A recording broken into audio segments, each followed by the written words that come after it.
دوای دۆزینەوەی 172 ڕووفات کە سەرجەمیان ژن و منداڵن لە ماوەکانی ڕابردوو بە مەبەستی ناسینەوەی کەسوکاریان و گەڕانەوەی ڕووفاتەکانیان بۆ یەکەم جار پرۆسەی وەرگرتنی نمونەیی خوێن و زانیاری لە زیاتر لە 380 کەسوکار و میراتگیری ئەنفالکراو بەڕێوە دەچێت. ئەم هەڵمەتە ماوەی 6 ڕۆژ بەردەوامە بێت لە مۆنومنتی ئەنفال و ئەم فحسەی دیێنێش کە لە کوردستانە ئەمە یەکەمین جارە بەم شێوەیە فحسی دیێن تیمێکی شارەزا لە بەغاوەوە بە چاودێری ڕێکخراوی نێودەوڵەتی ICMP ئەمە یەکەمین جارە لە کوردستانە ئەکرێت. لە چەمچەماڵ تەبعاً بەپێی ئەو ئامارەی کە لە کوردستانە هەیە زۆرترین وارسی کەسوکاری ئەنفالکراوان لە چەمچەماڵە. لیژنەیەک سەرپەرشتی پرۆسەکە دەکات کە لە فەرمانگەی دادی پزیشکی بەغداد دامەزراوەی شەهیدانی بەغدا و فەرمانگەی پاراستنی گۆڕە بە کۆمەڵەکان بە هەماهەنگی نووسنگەی خانمی یەکەمی عێراق و ڕێکخراوی ICMP نێودەوڵەتی پێک دێت. هەڵمەتەکە هەڵدەسەنگێنین دواتر خاڵە لاوازەکان دەبینین و دەستنیشانیان دەکەین کە پێویستیان بە پاڵپشتی هەیە.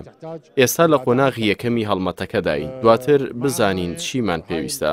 دوای هەفتەیەک دوای مانگێک 2 مانگ ئایا پێویستمان بە کارمەندی زیاتری تایبەتمەند دەبێت یاخود نا.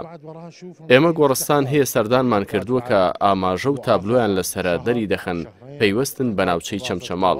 زەحمەتە دیاریکردنی ناسنامەی مردووەکان چونکە هەندێک ئێسک و پروسک هەن کۆنن کە دەگەڕێنەوە بۆ 30 ساڵ لەمەوە پێش یان 34 و 37 ساڵ هەروەها چەند جارێکیش هەوڵی دەوێت تا لە پشکنین دەردەچن. دوای 36 ساڵ چاوەڕوانی کە سوکاری ئەنفالکراوان بە تامەزرۆییەوە لە چاوەڕوانی وەرگرتنی نمونەی خوێندا ماونەتەوە ومێد دەکەن دوای ئەم پرۆسەیە ڕووفاتی کە سوکاریان بدۆزنەوە و لە خاکی خۆیان و بەدەستی خۆیان بینێژن. ئێمە 24 کەسمان ئەنفالە لەم 24 کەسە دایکم لە نگرە سەلمان پاشی 6 مانگ ئەنجا بەربوو هاتەوە. 23 کەسمان ئەنفال لەم 23 کەسە خوشکمیتیایە 3 خوشکمیتیایە بە مناڵەوە 3 برانشم بە مناڵەوە یەکی بە 5 مناڵەوە ئەنفالە. بکە من خۆم کە ئەنفال بووینە مناڵەکان ئەنفال بوو من خۆم تەمەنم مناڵ بوو لەو کاتەوە بەڵام هەتا کاتی ڕوخانی سەدام حوسێن هەر بە تەما بووین گوتمان ئینشەڵڵا بەر ئەبن و دێنەوە بەڵام لەو سا ئومێدمان نەما گوتمان تەواو ئیتر بێ ئومێد بووین.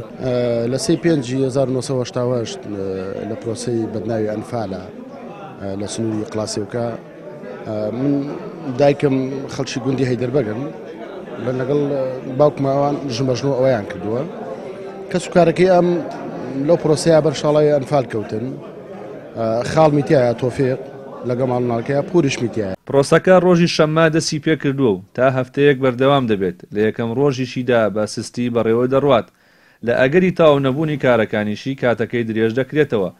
بە پێی قسەی بەڕێوەبەری گشتی تەندروستی عێراقیش بەشێک لە ڕووفاتەکان هی 37 ساڵ پێش ئێستان و بە چەندین جار لە پشکنین ئەنجا دەردەچن. ڕەبین محەممەد کەناڵی ئاسمانی پەیام چەمچەماڵ.